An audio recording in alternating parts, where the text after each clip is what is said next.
Thank you for turning to page 121 and welcome to a new series I'm going to try. Any of these series, of course, live or die by viewership and comments. If folks are interested and engaged, I keep the series going. If folks don't really watch or give me any feedback, then I usually will let this series die. In this case, it's DM and GM tips. And the reason I'm calling it that is I'm going to give some gaming tips and how to run games and even how to play games. And they're going to pertain to role playing generally, but based usually on D&D and or Traveller. Those are the two games that I play the most, and those are the two games that I feature the most in the channel. So I just thought it'd be interesting to take a look at some ways you would run those games, and then, of course, others. Today's premise is going to be resource management. What the heck is that? Well, that's what I want to talk about. Resources are anything the player characters have. So we're going to take a look at our good friend the Archer right here. Very well kitted out Archer. And, whoops, he's got all his gear on his back and his arrows and everything else. And you're saying, well, he's ready to go, and he is. But his arrows represent a resource. His bow is a resource. Everything he's got with him is a resource. And I, as a DM, have to remember that it's not just a matter of attacking the players and taking away their hit points and stuff.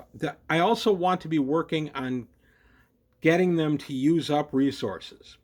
And the way I do this is, of course, archers have arrows. And how many arrows does he fire versus how many he can recover? Is he a Boyer Fletcher? Can he fix them? How many bowstrings is he carrying? And I am not one to bury my players in little minutiae like that. But I do make them track arrows, and I do make them jot on their character sheet that they have a couple of spare bowstrings, simply because bowstrings break, and they will need to be replaced periodically. I've even given out magical bowstrings that don't break, and players have been very happy to have them. So that represents a resource. A resource also would be any of his food, his clothing, his cloak, any magic items he has. And the idea is that I want him to use those items, but use them up. I don't want to deprive him of those items as the DM. I want him to use them up.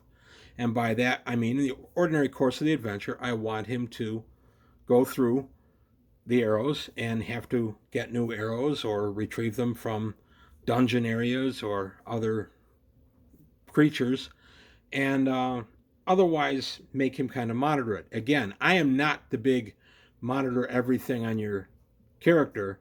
That's not the way I DM, but I do make players track when they've used arrows and how many arrows they've used and stuff like that. You'll also see a magic user here. Here she is. Well, magic user, her resources represented by her spells. Mostly the magic user is going to have spells and, of course, spell components. I am, again, not the guy worrying too much about the spell component. I'm always kind of giving a hand wave to that, unless it's something really unique. The Wall of Force spell requires diamond dust, and that's expensive. So I make players keep track of that. But anything else, the guano for fireball, that kind of thing, I just assume that they have it and they don't mind touching guano to cast their favorite spell. But I want the magic user to use up her spells because that makes for good gaming. Now, when I say use up her spells, I mean of her own volition through the course of the adventure. I'm not looking to rob her of spells or take away this or that or remove her spell books so she can't memorize new spells. That to me is, depending on the circumstances, that to me is poor DMing. You don't want to just take stuff from the players because the players will get tired of it and they won't want to play in your game anymore. But if you make them kind of husband those resources, that becomes something else entirely. One of the best games I ever ran was a two-nighter that we played 2 weeks in a row. And the players were in a dungeon, and it was very tough, and lots of monsters and lots of stuff. And two of the magic users that were with the group were about 7th level, came out, and were just delighted they were out because both of them had used almost every single spell they had.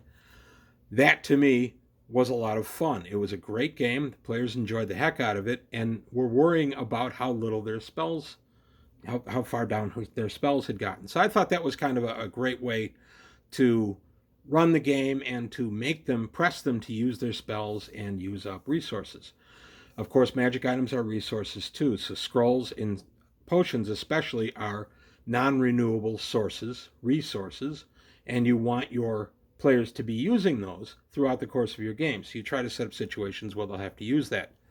And of course, hit points. Hit points are a valuable resource because that measures your life level on your player character. And also, getting hit points back in D&D requires using a potions, Quietum's ointment, or spells. Other resources you have to replenish resources that are gone. So any good DM is going to sit down, and they're not only going to be plotting against, the player characters themselves, but they're also going to be taking a look at a way they can manipulate some of the resource allocation that the players have and make the players make decisions. Again, I'm not looking to rip my players off from all their magic items and now you've got to deal with it all on your own or anything, although that can be fun too. But as a matter of ordinary play, players will get tired of that. So it's up to you as the DM to go ahead and kind of make them work to keep these resources around and then expend them the best way they can. You see, I've got a couple out here. I'll get to the Traveler guys in just a minute.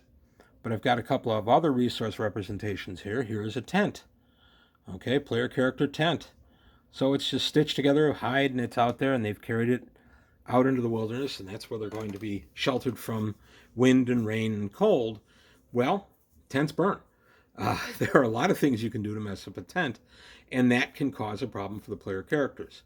One other thing used to be really popular in the olden days, mules. Getting a pack mule, loading it up with all the stuff you're possibly going to need, and heading to the dungeon. I also have a camel depicting this if you're in a desert environment, which I do run sometimes for my players. And the point of that is, okay, the mule is a resource, and all the stuff they're carrying is a resource. Now, if the mule, the vehicle carrying all the stuff, is disabled or killed, all that stuff's got to be carried in some manner too. So that's a way of depriving them. So you don't want to just hunt the pack mule that's hunting cows. You don't want to do that. But what you do want to do is put in encounters where, just as a matter of the activity going on, the mule can be taken, or the donkey can be taken away from the player characters. I know there's a difference between a mule and a donkey. So what you want to do is you want to introduce little friends like our good friend, the Boulet. Having one of these pop up under the only donkey in the party is a great way to deprive the party of their conveyance for all their gear. Mules used to be really, really popular. Mules and donkeys used to be really popular in the old days of D&D. I actually had player characters take 2 or 3 down into dungeons so they could carry out loot. And what I liked to do was just incidentally go ahead and have the mule or donkey get injured or killed, use up resources to heal it. I allow cure wounds spells to work on animals, so they could use up those resources. But also, if they lost the creature conveying all this gear, they have to figure out what they're going to do with the gear. Are they going to try to take some with them? Are they going to just abandon it? What are they going to do? So, and again, that's where our good friend the Belay comes in. And of course, our good friend Fireball. What's not to love about a Fireball? I don't center fireballs on the pack animals with the group any more than I throw a fireball into their horses unless it's part of the story. But a horse or a pack mule that is hit by a fireball can be a great way to reduce the resources that the party has. Now going to Traveler for a little bit, I've got to look at these guys. By the way, everything out here was painted by my player Mike except for my 2 Traveler figures. I actually painted these guys. I painted these guys a million years ago. And in Traveler, your resources are, of course, the life force of your players, as measured by their strength, dex, and endurance. That is the hit points, quote unquote, in Traveler. There are no actual hit points, which is really cool. And as your stats get reduced by damage, your performance actually gets reduced. So that is kind of the difference between a skill-based game and a combat-based game. Traveler's skill-based, D&D is combat-based. And they take a different approach. So in Traveler, I want my players to keep track of the ammunition of whatever weapon they're using, but I also want to use up their resources as far as the starship that they're in. Maybe they've got a starship that they've got a mortgage on, which is the backbone of Traveler. I want to make them use up any kind of cash, any monies they have maintaining and upgrading the ship. And I want to be sure that they don't get to a point where they're buying more ships and they've got too much cash lying around. So you go ahead and you damage the ship in some way or make them do a repair or something like that. And that's a good way to eat up resources there. The best game for resource allocation that I can think of off the top of my head is Gamma World. Gamma World, you're a couple of hundred years after the bombs have dropped, and you're going to these ruins, and you're trying to get the old technology and become more powerful because you have the tech. While the player characters there have very limited resources. They have very limited ammunition for the weapons they get. The tech themselves have no real way to maintain it. So the resource allocation becomes tremendously important in that game because the players are going to be using ammunition to defend themselves or take stuff from rivals or whatever they're going to do. So you have to kind of really, really keep an eye on your resources in a game like Gamma World. But always when I DM, I'm thinking about the resources the players are going to be bringing to the table, literally. Are they going to be bringing in pack mules? I'm going to move the monster out of the way. Pack mules. Are they going to be bringing tents, arrows, bows? I've even had games where the players were working to develop an army. How are they paying for the stuff? How are they feeding the army? How is the army moving? That kind of stuff. And that can work in Traveller as well. I have a game going now where the travelers, through the course of play, have found 3,500 unhoused Ihate, Aslan second, third sons, who are on a planet the players are working with, and they are excited about possibly turning this group into a mercenary force. Of course, the Aslan are excited to be able to get some cash, but now the problem becomes, how are they equipping that particular military unit? How are they going to be feeding these guys, housing them, that kind of stuff? So again, I'm using up their resources in the course of the game, and I'm making the players kind of use up their resources by my scenario. Some people are screaming, that's railroading. No, it's not. It's gameplay.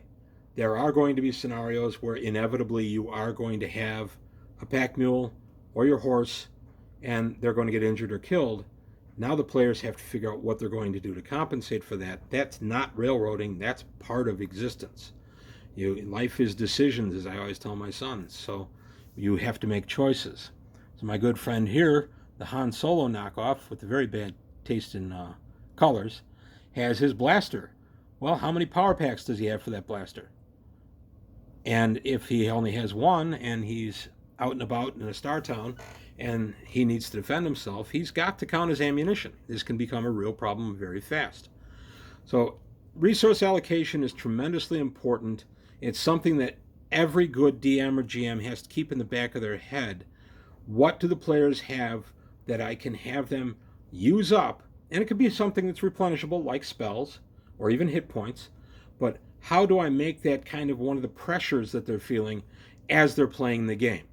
And again, I'm not trying to just take the stuff from them. I'm trying to get them to use it in a manner that will benefit their characters and keep the story going forward. And that's one of the challenges of the DM or GM, is not only to put obstacles in the player's paths, but have them have ways to overcome the obstacles without making them ridiculously powerful or skewing your game in some manner. So that, again, that's where resource management comes in.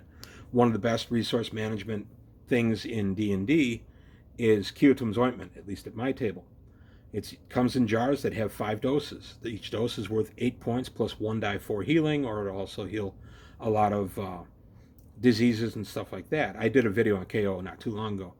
But the point is, the players are very stingy with that. They really don't want to use up the KO because that's a non-renewable resource, and it's an important one. It can cure diseases as well as hit points, so they want to really hold on to that.